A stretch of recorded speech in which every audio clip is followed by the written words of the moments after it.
পাঠিয়েছেন পৃথিবীর জমিনে। এক নবী চলে গিয়েছেন, আরেক নবী পরের উম্মতের এসে হাল ধরছে। এইরকম পিতা ইব্রাহিম, পিতা আদম আলাইহিস সালাম থেকে ঈসা আলাইহিস সালাম পর্যন্ত আল্লাহ তাআলা নবী পাঠিয়েছেন লক্ষাধিক এবং তার চেয়েও বেশি। আর আল্লাহ তাআলা যে আগে পূর্ববর্তী নবীদেরকে পাঠিয়েছিলেন কোন একটা সম্প্রদায়কে অথবা কোন একটা গোত্র অথবা কোন একটা দেশ নিয়ে নির্দিষ্ট জায়গা অনুযায়ী আল্লাহ তাআলা নবী পাঠিয়েছিলেন। কিন্তু মুহাম্মদ ইবনে আব্দুল্লাহ মুহাম্মদ আরবি সাল্লাল্লাহু আলাইহি সাল্লাম কোন গোত্রের নবী ছিলেন না, তিনি কোন দেশের নবী ছিলেন না, তিনি কোন সম্প্রদায়ের নবী ছিলেন না, বরং তিনি সমগ্র বিশ্বের নবী ছিলেন এবং তিনি সর্বশেষ নবী এবং তিনি তার মাধ্যমে সত্য নবুয়তের সমাপ্তি গেছেন। আর এই বিষয়টা আল্লাহ তাআলা কোরআনের মধ্যে 100 আয়াত বেশি দ্বারা প্রমাণিত করেছেন। যেরকম আল্লাহ তাআলা সূরা আরাফের 158 নম্বর আয়াতে বলেন, কুল ইয়া আইয়ুহান নাসু ইন্নী রাসূলুল্লাহি ইলাইকুম জামিআ। নবী আপনি বলে দেখেন মানুষ, আমি আল্লাহ তাআলার রাসূল তোমাদের সকলের প্রতি প্রেরিত হয়েছি। অপরদিকে আল্লাহ তাআলা সূরা আহজাবের 40 নম্বর আয়াতে বলেন, মা কানা মুহাম্মাদুন আবা আহাদিন মিন রিজালিকুম ওয়ালাকিন রাসূলুল্লাহ ওয়া খাতামান নাবিয়্যিন। আর তোমাদের লোকদের মধ্যে মুহাম্মদ কারো পিতা নন, বরং তিনি আল্লাহর রাসূল এবং শেষ নবী। অপরদিকে আল্লাহ তাআলা সূরা ফাতিহার 29 নম্বর আয়াতে বলেন, মুহাম্মাদুর রাসূলুল্লাহ, মুহাম্মদ সাল্লাল্লাহু আলাইহি ওয়াসাল্লাম আল্লাহর রাসূল।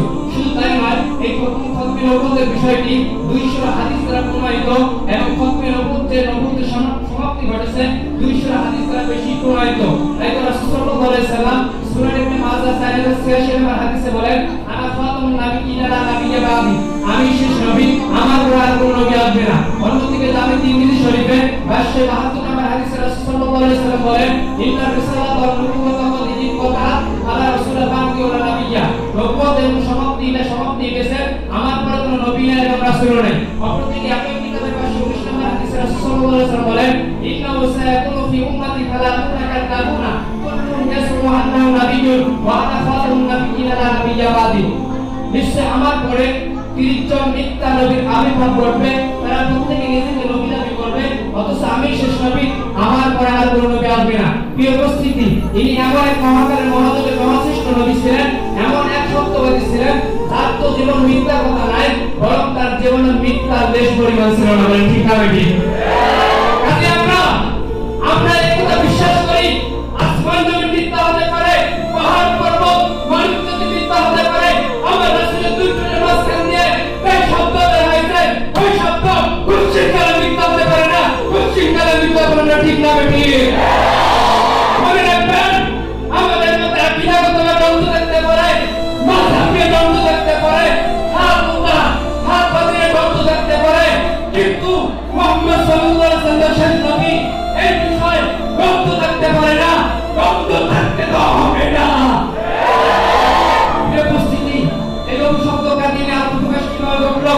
আসলে আমরা ইতিহাস জানি, হাজার বছর শাসিত ভারতবর্ষ যখন কিছু দেশের দালাল আর ঘাতকদের জন্য 1777 সালে এরকম ফরাসি যুদ্ধে মুসলমানদের হাত ছাড়া হয়ে গেল। এরপর ব্রিটিশ শাসন কি করলো? মুসলমানদেরকে আকৃষ্ট মুসলমানদের সামনে তারা ক্ষমতা প্রয়োগ করলো। এর ধারাবাহিকতা বা এর ধারাবাহিকতা ভারতবর্ষের মুসলমানরা কি করলো? দিনের পর দিন এবং রাতের পর রাত এরকম সংগ্রাম চালিয়ে গেছে। 100 বছর পর মুসলমানরা সিপাহীর উপর কাম করে। এরপর কাম করার পর তারা ব্রিটিশ সাম্রাজ্যের মস্তকে কাটিয়ে দেয়। ব্রিটিশ সাম্রাজ্য বুঝতে চাইলো যে এর বিষয় কোন বিষয়টা সবচেয়ে বেশি কাজ করতেছে। তারা বুঝতে পারলো সবচেয়ে যে বিষয়টি কাজ করছে সেটা আল কোরআন রচিত জিহাদ চিন্তা। উপস্থিতি, তারা বসে থাকেন নাই, দিনের পর দিন ষড়যন্ত্র করছে। যেহেতু আসমানি ওহী, এটাকে বন্ধ করতে হলে আসমানি ওহীর প্রয়োজন। এই জন্য ঠিক 1835 সালে গোলাম আহমদ কাদিনী জন্মগ্রহণ করে, প্রচুর টাকা দিতে ক্রয় করে নবুয়তের মসজিদে বসায় দেয়, বসায় দিয়ে সে ব্যক্তিকে নবুয়ত করতে পারে।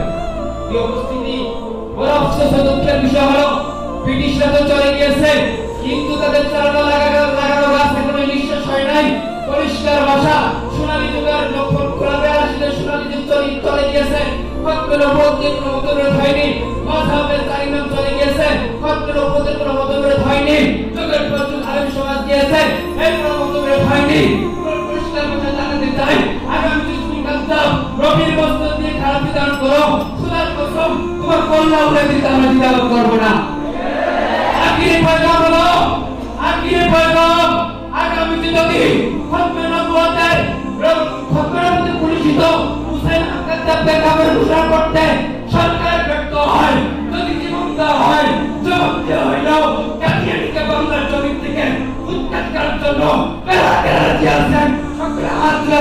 লিখে দেন। আমাদের সকলকে কবুল করুন। আল্লাহ তাআলা আমাদের সকলকে নবীর পথে জীবন দেওয়ার তৌফিক দান করুন। ওয়া আখিরু দাওয়ানা আলহামদুলিল্লাহি রাব্বিল আলামিন। আস্তাগফিরুল্লাহ ওয়া আতুবু ইলাইহি।